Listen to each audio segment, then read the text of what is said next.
എന്നെ എന്നെ തോൽപ്പിക്കാൻ നിന്ന ആളുകളാണ് ചുറ്റും നിൽക്കണത്. അപ്പം ആള് പാവം നിർത്തി ആ വടകര എന്നാ ജയിച്ചു പോയനെ. ഇവരുടെ എല്ലാം ഒരു എന്താ പറയുക, ഇന്നലെ ഞാൻ പറഞ്ഞൊരു കാര്യം ശരിയാണ്, കരുണാകരൻ്റെ മക്കൾ അവർക്ക് വേണ്ട. അതിലാദ്യം എന്നെ പുറത്താക്കി, എങ്ങനെയെങ്കിലും ഓടിച്ചു വിട്ടു അവർ വിചാരിച്ച മാതിരി. പക്ഷെ ഞാനിപ്പോൾ എനിക്ക് സമാധാനം എന്ന് അവരറിയില്ലേ, അതറിഞ്ഞാൽ അവരുടെ ബോധം പിന്നെയും പോകും. പക്ഷേ കെ മുരളീധരൻ, അദ്ദേഹത്തിന് പിന്നെ ഒരു കാര്യമുണ്ട്, പെട്ടെന്ന് പ്രതികരിക്കുന്ന സ്വഭാവമാണ്. അത് കാരണം അദ്ദേഹത്തിന് ബുദ്ധി വരാൻ കുറച്ചും കൂടി സമയമെടുക്കും. അത് കഴിഞ്ഞാൽ അദ്ദേഹം ഇങ്ങോട്ട് തന്നെ പോരും. കാരണം എൻ്റെ സഹോദരൻ എന്തായാലും നശിക്കുന്ന കാണാൻ എനിക്ക് ആഗ്രഹമില്ല. അപ്പം അതുകൊണ്ട് ഞാൻ ഇന്നലെ പറഞ്ഞ മാതിരി അദ്ദേഹത്തിനുള്ളൊരു പരവതാനം കൂടി ഞാനിവിടെ വിരിച്ചിട്ടുണ്ട്. പിന്നെ ഈ പറഞ്ഞ മാതിരി ഇതെല്ലാം നമ്മൾ പറഞ്ഞ മാതിരി അദ്ദേഹം ഇപ്പം തൃശ്ശൂർ തന്നെ അവിടെ ഈ തോൽപ്പിക്കുന്ന ആളുകളെയൊക്കെ സാധാരണ ജനങ്ങൾക്ക് അറിയാം. പല ജനങ്ങളും അദ്ദേഹത്തിൻ്റെ കൂടെ നിന്ന് പിന്മാറി കഴിഞ്ഞു, ഇലക്ഷൻ പ്രചരണത്തിലില്ല എന്ന് എന്നോട് പറഞ്ഞിട്ട്. എനിക്ക് അവിടെ വ്യക്തിപരമായിട്ട് നല്ല ബന്ധമാണ്. ഞാൻ അതാ പറഞ്ഞേ, എൻ്റെ കൂടെ ആളുകൾ വന്ന് തുടങ്ങിയിട്ടേ ഉള്ളൂ. അത് ഞാൻ കൊണ്ടുവന്നിരിക്കും. കാരണം വേറെ ഒന്നല്ല, അച്ഛൻ്റെ ചെറിയൊരു സ്വഭാവം എനിക്ക് കിട്ടിയിട്ടുണ്ട്, കൂടെ നിന്നവരെ പ്രൊട്ടക്റ്റ് ചെയ്യാം. അവിടെ നിന്ന് അവർ പാവങ്ങൾ നശിച്ചു പോകും. അപ്പം അതുകൊണ്ട് പതുക്കെ പതുക്കെ ഞാൻ അവരെ ഇങ്ങോട്ട് കൊണ്ടുവരാൻ ആഗ്രഹിക്കുന്നുണ്ട്. അതാണ് മിനിഞ്ഞാന്ന് നിങ്ങൾ കണ്ടൊക്കെ എൻ്റെ വലങ്കൈ ഇടങ്കൈയൊക്കെ തന്നെയാണ് വന്നിട്ടുള്ളത്. ഇനിയും വരും, ഇനി ഇഷ്ടംമാതിരി ആൾക്കാർ വരും. അവരൊക്കെ എന്താണ് നടക്കുന്നതെന്ന് നോക്കിയൊന്ന് നിൽക്കുകയാണ്.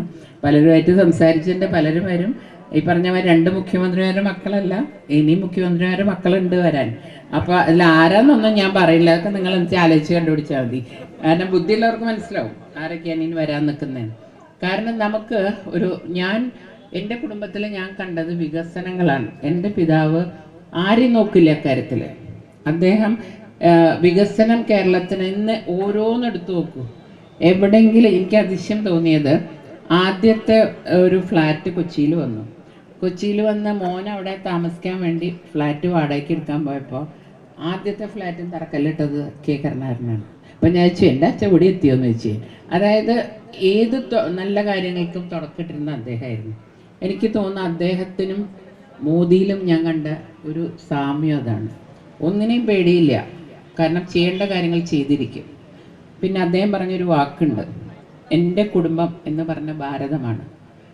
അങ്ങനെയുള്ളവരെ നമുക്ക് വിശ്വസിക്കാം. കാരണം മക്കളും കുട്ടികളൊക്കെ ഉണ്ടെങ്കിൽ നമുക്ക് എവിടെയെങ്കിലുമൊക്കെ ഒരു വീക്ക്നെസ് വരും. അദ്ദേഹം എല്ലാവരും മക്കളായിട്ട് കാണുന്ന ഒരാളാണ്. അതുകൊണ്ട് അദ്ദേഹത്തിൻ്റെ കീഴിൽ ഇന്ത്യ, നമ്മുടെ കേരളം അങ്ങനെ കിടന്നാൽ മതിയോ?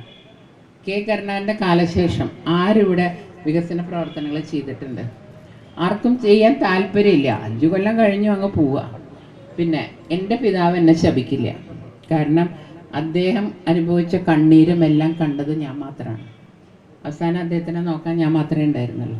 അപ്പം അത് ഈ പാർട്ടിയിൽ നിന്ന് കിട്ടിയ അപമാനം, അതുകൊണ്ടാണ് അദ്ദേഹം പാർട്ടി വിട്ടു പോകാൻ കാരണം. അപ്പം കെ കരുണാകരൻ്റെ അവകാശം പറയാൻ ആരും വരണ്ട, നോക്കി എനിക്ക് തന്നെയാണ് അവകാശം.